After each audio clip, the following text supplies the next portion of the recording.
இந்த விஷயம் சில பேருக்கு பிடிக்கும், சில பேருக்கு பிடிக்காது. சில பேர் சக்சஸ் ஆயிருப்பாங்க, சில பேர் ஃபெயிலியர் ஆயிருப்பாங்க. ஆனா இந்த விஷயம் உண்மைதான். உலக நாடுகள் எல்லாத்துக்கும் பொதுவான மொழி காதல் தான். இதுக்காக ஒரு ஸ்பெஷல் டே ஒதுக்கி அத உலக நாடுகளே கொண்டாடுறாங்கன்னா, அதுக்கு முக்கியத்துவம் இல்லாம இருக்குமா?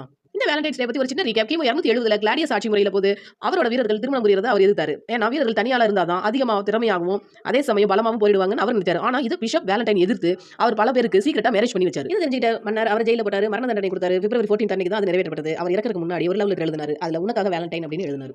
ரெட் ரோஸ் இதுதான் காதல் கடவுள் வீனஸ்க்கு ரொம்ப பிடிச்ச பூ. இது மூலமே இந்த கலர் எந்த அளவுக்கு பிப்ரவரி 14 அன்னைக்கு சேல் ஆகுதுன்னு நீங்களே நினைச்சுக்கலாம். யுஎஸ்ஏல மட்டும் கிட்டத்தட்ட 189 மில்லியன் பூ இந்த நேரத்துல சேல் ஆகுதாம். 1800 வருஷமாவே மருத்துவர்கள் மனம் முடிஞ்சவங்களுக்கு அதுல இருந்து மீள்றதுக்கு சாக்லேட் எடுத்துக்கிறதுக்கு சொல்றாங்க. அதனால தாங்க வேலண்டைன்ஸ் டே அன்னைக்கு சாக்லேட் கொடுக்குறாங்க.